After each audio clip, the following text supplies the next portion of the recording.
What looks to be a welcoming home, nestled in the quiet town of Monroe, holds a very unwelcoming presence in the backyard. Tony Spera is the curator of the New England Paranormal Research Center and also son-in-law of the famed Seekers of the Supernatural, Ed and Lorraine Warren. Through the Warrens' well-documented career, they have researched over 3,500 paranormal cases, and one of the most infamous being the story of a very innocent-looking Raggedy Ann doll. This, of course, is Annabelle, the cursed doll. And there was a movie made about it called Annabelle, and she was also featured at the beginning of the Conjuring movie. This doll was given to a nurse in Hartford in 1970. She lived in an apartment with a roommate, and the mother of the nurse gave her this doll for a birthday present because the girl liked dolls. She was about 28 years old. You can even see on the doll, if you looked really close, you could see a little bracelet on her arm.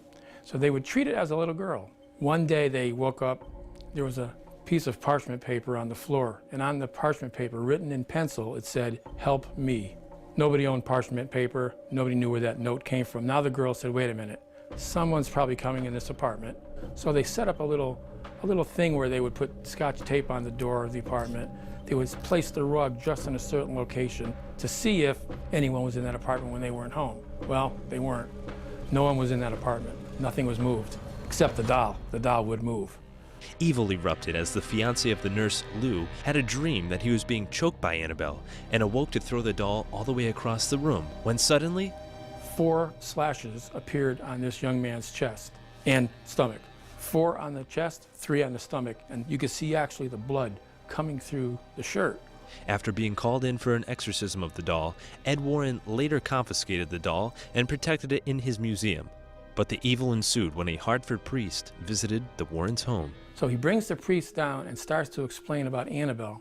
As he's explaining about Annabelle, the priest quickly walks over to the doll, almost like Lou, the fiancé, grabs the doll, throws it across this room, and says, he proclaims, God is more powerful than any devil or demon, just like that. And Ed didn't know what to do. Ed says, Father, I just got through explaining, do not touch that doll, it's dangerous. On his way back to the rectory in Hartford that evening on Route 84, he never made it to the rectory. He went almost head-on into a tractor trailer with that new car. And miraculously, though, he wasn't killed. But the car was totaled. And he called later and spoke to Lorraine. He said, you know, the last thing I can recall is looking in the rearview mirror and seeing the image of that doll staring back at me in the mirror. Then I lost control. But the interactions with Annabelle haven't always ended the same, like in this case of a young man who rode his motorcycle to the museum. The young man runs up to the glass case and starts banging on the glass like this. And he says, you know what? This is a bunch of hooey. This isn't real. If that doll can put slashes on anybody, do it to me right now. He challenged the doll. Ed said, son, you and your girlfriend, you have to leave. I can't put up with that. You go right now. So the kid is leaving with his girlfriend, a young man, about 20. And he's smirking and laughing about it as they leave. Again, he never made it to his home. 3 hours later, that young man that came on a motorcycle was dead. Despite all of the very frightening supernatural events, believe it or not, some people still want to get their hands on the doll. One person sent me an offer for $1 million. And I said, I'd be totally irresponsible to sell you that doll for $1 million. He writes me back and said, how about $2 million? I wrote him back, I said, the doll is not for sale at any price. It would be totally reckless and irresponsible to let that doll out into the public realm.